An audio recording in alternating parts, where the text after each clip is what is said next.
Hi everyone, I'm Mara Webster with SAG-AFTRA Foundation, and I'm so thrilled to be joined today by the wonderful Rebecca Hall, who is starring in the upcoming Amazon Prime series Tales from the Loop. Thank you so much for taking time to join us in amongst your social distancing and quarantining and staying at home. How has everything been going for you? How are your days looking right now? They're looking quite nice. I mean, I've got my family here. I'm with my 2-year-old. We're at our house, which is like 2.5 hours out of the city in New York. So we're here and we're locked down, and I'm just baking bread and doing all the other things that everyone seems to be doing right now. I haven't made it to bread yet, but I did just make pasta for the first time from scratch. From scratch? Yeah. I've been thinking about that. Did you use a pasta machine or did you just hand whittle it? I did have a machine that I hadn't used yet, but I did make it many years ago, and you could just roll it out with a rolling pin. Very impressive. Very impressive. Yeah, so I wanted to jump into talking about the show a little bit, and I love the fact that it's inspired by Simon Stollenhag's art, and I was wondering, kind of just based on that premise alone, what that initially told you, or what ideas that gave you of what the show was ultimately going to be and what it might look and feel like.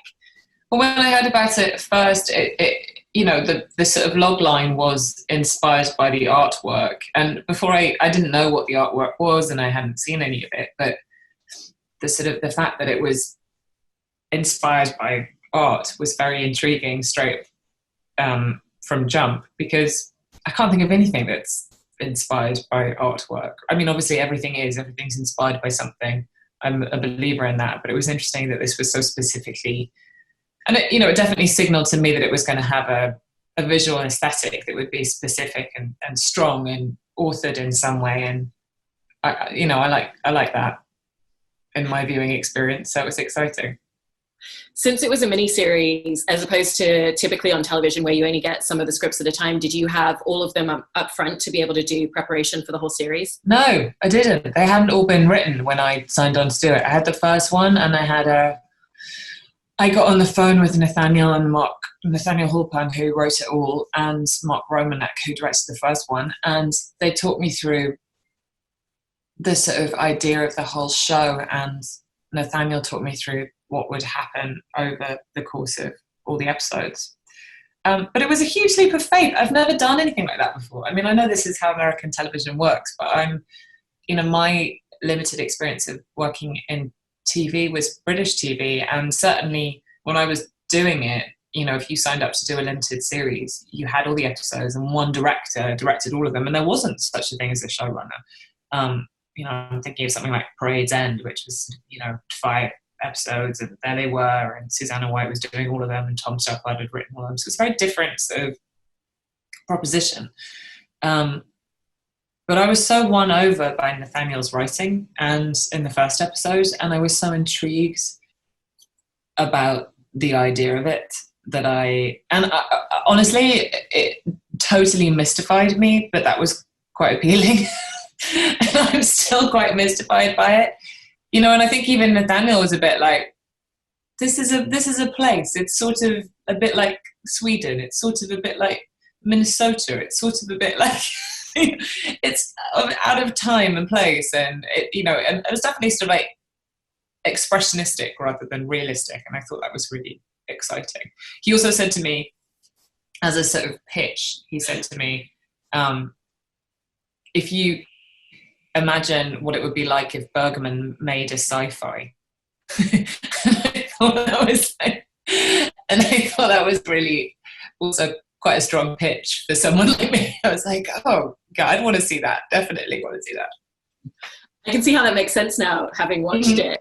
Given that, half the fun in watching it is the fact that it is this very ethereal idea and concept, and not everything fully makes sense, like you said, and there's a lot of mystery even once you kind of have the answers. So when you were going to Nathaniel with questions about, well, what is this? How does this work? Why is it this way? Would he give you the answers to a lot of that, or would he still leave some of that as a mystery to you? No, he wouldn't give me answers. And also, frankly, I was probably a bit reticent to ask, because I was, in the way that I didn't want to appear like a dum-dum. No, I was, like sometimes I think when things are willfully obtuse and mysterious and enigmatic. They should remain that way. And I'm a firm, you know, and I was definitely part of the intrigue and interest for me with this show was its mystery. And the fact that it was a sort of existential mystery, you know, it's sort of dealing with the larger unknowns about what it is to be a human. So I didn't really, things that I stumbled on, I sort of thought it was just as well that I stumbled on them, and the character probably would too. So it was better that I remained in the dark on some level. Yeah.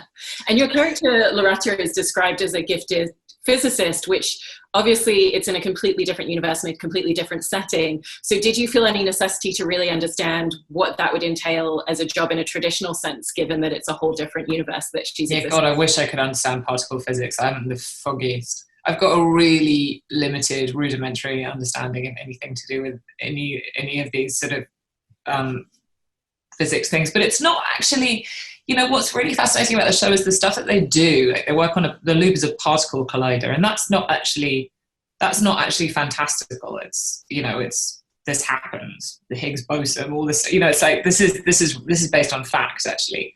And you realize that something that the show articulates very well is the place where, you know, physics becomes philosophy, you know. And I think I certainly have a very classroom understanding of these things and assume that it's about equations and it's rooted in something very material and basic. But when you sort of transcend a certain level with math or physics or any of these things, it starts to actually become entirely theoretical and philosophical. You know, there's something that blows my mind about physics, and this is something that I did look into a little bit, is if you ask any physicist if they believe in time travel, they'll all say yes, because theoretically it's possible. What we understand about time and its existence or non-existence, you know, it's not actually the stuff that of a TV show. It's real, and it's just a matter of understanding how matter moves in space, and that's sort of crazy, right? But at the same time, you know, what the show I think does a very good job of is making it human, because these fantastical or not fantastical elements of human existence and time and space and blah, blah, blah, are all rooted in something very emotionally truthful in this show and human, and it's about how it affects us. And for my money, the show kind of actually takes as its premise that time is the fundamental problem of being a person, because if it wasn't for time, we wouldn't change. You know, it's the fundamental problem and also the fundamental beauty, because if it wasn't for time, then bad things wouldn't get better and better things wouldn't get worse, and ultimately we wouldn't die, you know. And I think it takes that premise and turns it into a sort of poetry where it's like, you know, how could we push this into the realm of metaphor, where that idea takes on a sort of narrative poetry that makes us all think about what it is to go through our day-to-day lives, knowing that we change, we move on, we get older, all the things that we deal with, loss, absence, all those things. And I think it's really, really big, you know, this idea. And yet the show manages to distill that down to human experiences, family relationships, and it's very moving as a result. And I think there's a trend in high concept narrative fiction of many kinds to be sort of, and I don't think it's a bad trend, I'm totally into it, but to be a little cynical, I think, or a little dark, or like have a dark edge to it. And I found it quite refreshing that this show dares to be rooted in something that's kind of emotional and truthful, rather than just a sort of high concept spin on things, even though it is a high concept show. That was very rambly, but hopefully you got something out of that. Yeah, no, definitely. And it definitely feels more positive than most kind of science fiction and dystopian. Yeah, it's positive whilst also being really sad and melancholy in a kind of what feels in a sort of honest way, I think. Yeah. I was really interested in how you thought about your character's arc and how you prepared for that, because it's an anthology series of sorts, but you're still playing the same character throughout. So how did you think about that for yourself as you went in to prepare for the role? I mean, I honestly don't think there's any difference in how I prepare as an actor for one thing or another. I mean, the systems and the way things operate change, but as an actor, you don't change, whether you're doing TV, anthology, limited, long run, long format, short format, whatever it is. You still have the same job, which is to make something credible and tell the story well. And that I sort of take that wherever, apply it wherever, really. Yeah. What was the pre-production time that you had with the rest of the cast? Was there much time to kind of rehearse or have specific conversations that were really useful in finding elements of your character? No, there wasn't. I had a fair amount of chat with Mark Romanek about the tone of things, and I had a fair amount of chat with Nathaniel. It was nice in a way that we had the artwork, because it sort of felt that was a tonal marker for all of us. You know, everyone... You know, you get a feeling from looking at that artwork of something quite sort of spare and emotionally restrained. And I think that sort of set a tone amongst all of us that we understood. And also Nathaniel's writing is very much like that. I mean, he doesn't say anything directly. Everything is indirect, you know, and which is great fun for me as an actor, because it's, you know, it's much more interesting to say pass the peas when actually you're saying, I need a hug, than it is to actually say pass the peas, if that makes sense. Yeah. I also feel like episode 1, there's so much that we learn about your character, and not just the moment that you're playing her, but her entire life. There's so many answers that she gets to things that she's always been really uncertain of. So how much did that really serve as a jumping off point for you really getting to the deeper layers of Loretta and who she was? You know, it made my job a lot easier, if I'm being honest about it, because I think I'm always interested in playing slightly problematic characters who are a little difficult to digest, you know, and I think Loretta is definitely one of them. She's someone who is very much in her head, and she's obsessive and driven by her work, and she's quite hard on some level, even to her family and even to her children, and she's doesn't relate easily to other people. Now, if I'd had any other circumstances playing that, I would have to think a lot about how to make that credible and comprehensive and sympathetic, those choices. But in this instance, there is a straight explanation in her childhood, which is articulated in the first episode and does all of the work for me. So in that respect, I could be much bolder about being harder and stranger and weirder than I might have otherwise made those choices. And it was part of the appeal of the character, honestly. Yeah. I also really enjoyed watching your chemistry on screen with Paul Schneider, who plays your husband in the show. What were some of the important moments that you had in discussing and setting that up on screen for everyone through your performances together? It was really hard, if I'm being completely honest, because there's not a lot in the script, and there's not a lot of backstory, and Nathaniel was very loose in his answers. He was a bit like, oh, I don't know, maybe they met and, you know, I don't know, you tell me. And so we expect quite a lot of times to going, what is their relationship? Because it could be absolutely anything on some level, given that they barely communicate with each other. And I felt that it was really important to approach it with that sort of same amount of economy that's in the writing. Like, I didn't want to fill in the holes too much. And I think, you know, there's a lot of power in allowing the audience to fill in gaps about relationships. You know, sometimes you just need to play the scene that's in front of you. And the relationship emerges from playing the scene well, rather than imagining what the relationship is and then putting that on top of the scene. Yeah. I just wanted to ask a little bit about the environment that Nathaniel and Mark created for all of you on set once you were filming, and what they would do to really make it a conducive environment for everyone to bring their best performances. There was a lot of attention to detail, whether it was costumes or the production design, the house that we lived in, which I think was very important to sort of understand the tone of things. And there was a lot of, some things you work on as an actor, the directors and the writers are very, it's a sort of modern sensibility, I guess, and there's a sort of looseness around the writing, and it's very much like, oh, this is a jumping off point and you can dance around it however you want to make it feel yours. This was not one of those. This was absolutely to the dot, to the dash, to the full stop, to the apostrophe or the word precise. And I think that was actually important to observe. Like, it only ever worked when we did that. And I think that was one of the big things that Mark and Nathaniel set, was to, pay attention to the detail of the writing and play the scene precisely.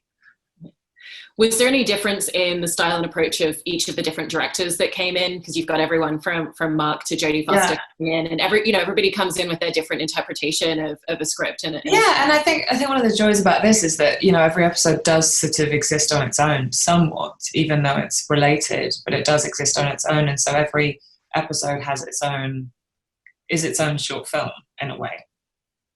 But I think all of the directors were very respectful of the fact that, whereas they were coming in and maybe had different visual ideas or different ideas about how to cover a scene, like I remember, but I think there was what I'm trying to say is, I think there was a general, across the board, there was a respect about the fact that we were playing these characters in every episode, whereas they were coming in for one episode so they could take liberties with visual style, but they wouldn't necessarily shift what we were doing as actors, because we were already sort of living it at that point. Yeah. Is there any difference for you as an actor when you're being directed by someone like Jodie Foster, just because she's obviously grown up in the industry and there's that shared commonality of language and understanding the experience, exactly what she's asking of you? Yes, I think there probably is. I mean, I felt that being directed by her. I don't know. I've been directed by a couple of actors who are also directors, or actors turned directors, or whatever you want to say. But I think the one common thing that I have noticed amongst them is that they tend to be slightly more hands off. If anything, they're a bit, they're more willing to understand an actor's process and sort of go, okay, I know where you're at right now. You do the work, and if you need me, I'll jump in. That's one thing that I have noticed with that. Yeah. And then how much of the world that is through visual effects and CGI would be communicated to you? Did you get a chance to kind of see any drawings of what that was going to look like and kind of? Yeah, it was actually one of the lesser green screen sort of productions that I've ever worked on for something as high concept as this. It was, everything was built. Like, the loop set was built. There was a day where we needed a lot of snow, and the snow had melted in Winnipeg, which was unusual because it was very cold. And I remember they like shipped in a bunch of chipped ice from all the local delis to try and get the snow to look as particularly glistening as only real snow can look. And they had like a huge ice chipper there. I mean, a lot of it was much more real than you could imagine, actually, given what technology is like today. So I got to see a lot of it. I saw the robots, I saw the sets, I saw the loop set, I saw the thing inside the loop that was real. It was there was a lot of sumptuous stuff to look at. Yeah. I also found that one of the elements that really tells you the exact tone and type of story that you're in for was the music composition. And I don't know if that's a useful thing for you to know about from your side of things, and whether you knew anything about what it was going to sound like. I had no idea. I just knew that Philip Glass was doing it, and I was very excited by that because I'm an admirer of his. And actually, I knew him a little bit because I have a friend who works in opera and worked with him. One of my godparents So I was really excited that he was doing it, but I didn't know what it was going to be until I saw it, sadly, because yeah, I would have loved to have had that music and an earbud in my ear. That would have been very fun, but a total luxury, like utterly unnecessary for an actor, but it would have been fun. Just to listen to the music anyway, regardless. Yeah. Also, in terms of the way that the show is filmed, it feels like it's really kind of, there's a lot of close-ups. There's not very much editing between the characters and jumping between coverage. It really allows the camera to sit and watch each of you in the moment and let your characters lead the story rather than the surroundings. Does that create a different type of pressure and weight and way that you think about your performance? Because there's really nowhere to hide in those instances. Yeah, you've got to sort of think about it a bit more like theatre, but I think that's a good practice for an actor anyway, honestly. Like, I think we should all be doing that, and I don't really buy that you should, as a film actor or screen actor, that you should ever take for granted that the edit is going to fix anything about your performance. Although plenty of people do, and it's, I think you're much better off to play the scene as well as you can, and play the whole thing. But if you are, doing a whole scene in one setup, like there's in episode 2, for example, I can think of that quite incredible shot at the end that's just a very, very, very slow push in of a 3-shot around the dinner table, and then it ends in a close-up on Jacob. And I remember that scene particularly because I knew there wasn't going to be any other coverage, and I knew that we had to play all the beats that we were going to, in that one moment, and only one take would work. So, I find that stuff thrilling, and I love it as someone that loves film. I love it when stories are told that way. Yeah. Also, the show's asking for a lot of suspension of disbelief, which obviously a lot of science fiction does. And I'm interested if you allow yourself to think about that and think about the way that you need to ensure that your performance really brings the audience into the world in a different way. Yeah, I did think about that. I think that I had to just believe. Well, I think again, it's the same sort of work that you do on anything. You've got to. The world that you're inhabiting is not your world, so there is a certain amount of just believing whatever it is that it throws at you. And in some instances, it's more extreme than others. And this one, you're just like, okay, I just have to internalize that they live in a really strange town where weird things can happen all the time because they live on top of this, existential particle collider that does weird things to everyone. Yeah. When you're acting alongside some of the child actors in the show, particularly that first episode, you've got the actor who plays Cole, your son, and his friend who you have a standalone scene with. Do you have a different approach to working with them and a different language that you use as you're figuring out the scene together? No, I think that would be patronizing. I think that young actors that tend to be really brilliant. And, frankly, I think they teach me more than I teach them. I mean, there's this sort of, you get tricksy in your old age. You sort of like, there are habits that you rely on. There are things that you can kind of, default things. And sometimes you can just forget to connect and listen to the person that you're acting with. And that is the most important thing to do in acting and screen acting in particular. And, I think younger actors haven't forgotten about those things. So often it can be a good reminder.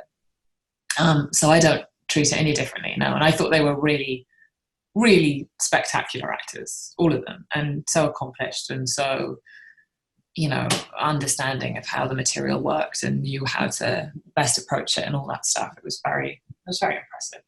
Yeah, they give such phenomenal performances in it. You also got the opportunity to work with Jonathan Pryce in this, and I'm interested in if you kind of learned anything just from watching and working with him about how he approaches his craft.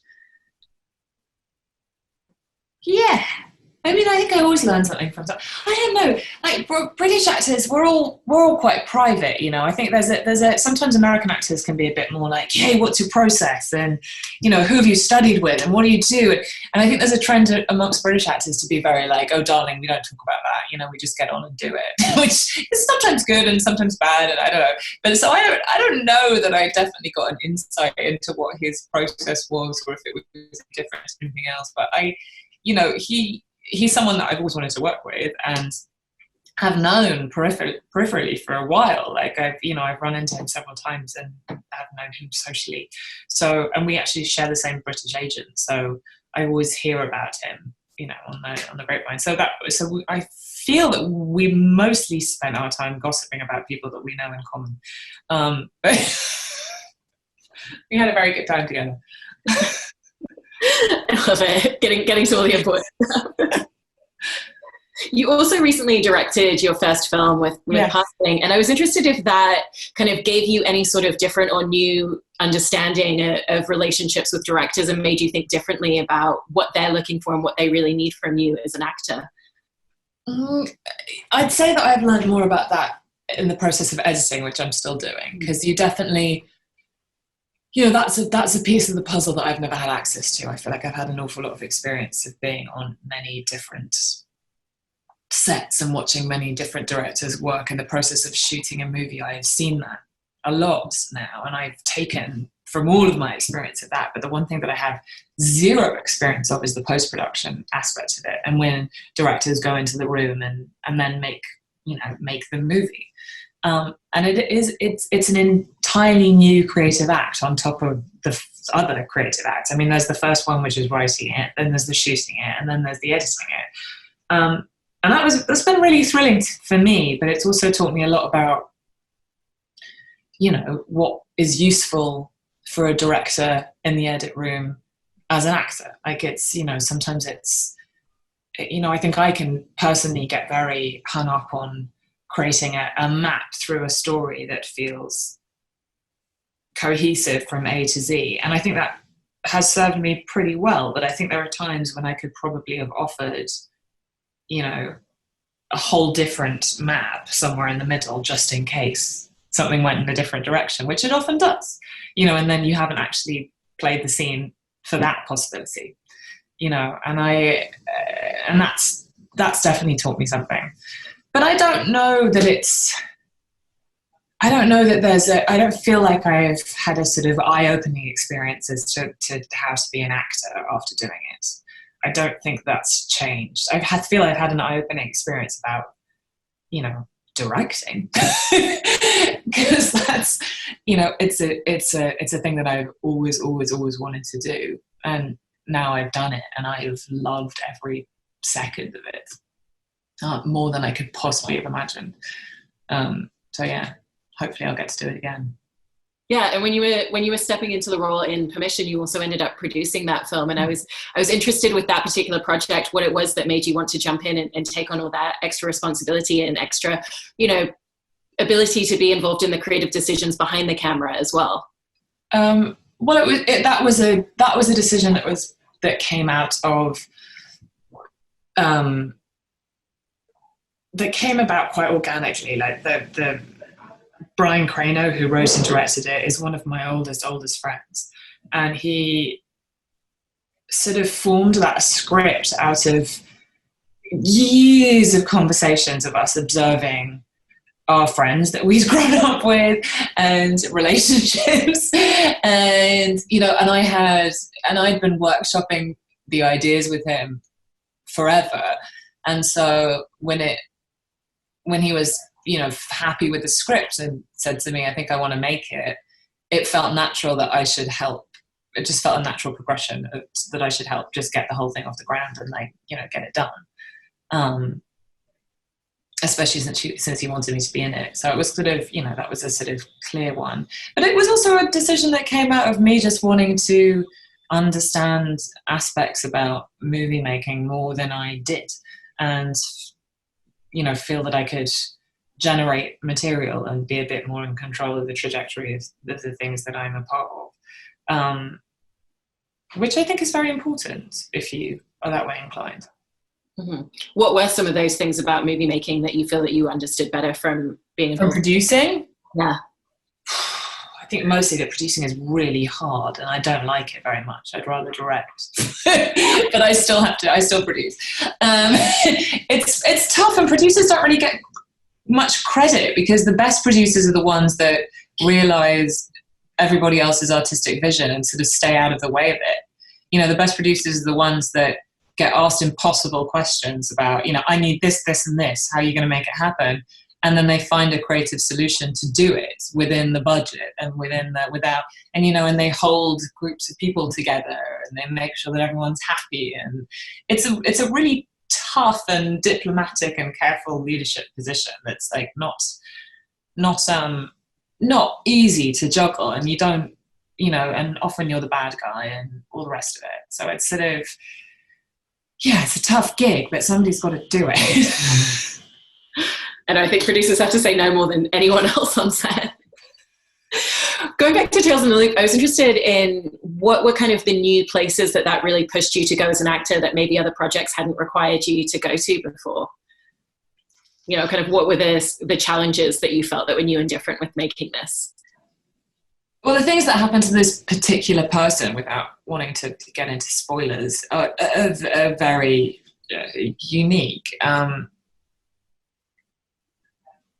And, like I said before, the writing is incredibly spare and not direct. So, there can be a sort of power, I guess, and ease that comes with playing characters that say what they feel and are active and front-footed. And there can be something rather uncomfortable about being in the opposite place to that. But for some reason, I always like doing that. So I don't know what to tell you about that. I love it. Well, I really, really enjoyed watching your performance, and the whole show is just so fascinating. And, I'm already going back and rewatching episode 1, trying to figure everything out and understand it more. Yeah, right? So I really hope that everyone who's watching this will check out the show Tales from the Loop, which is coming on Prime Video on Friday, April 3rd. And thank you so much for joining us. Pleasure. Yeah, I hope that you and your family stay really safe and healthy over the next few weeks. You too. Stay healthy, stay home. Thank you.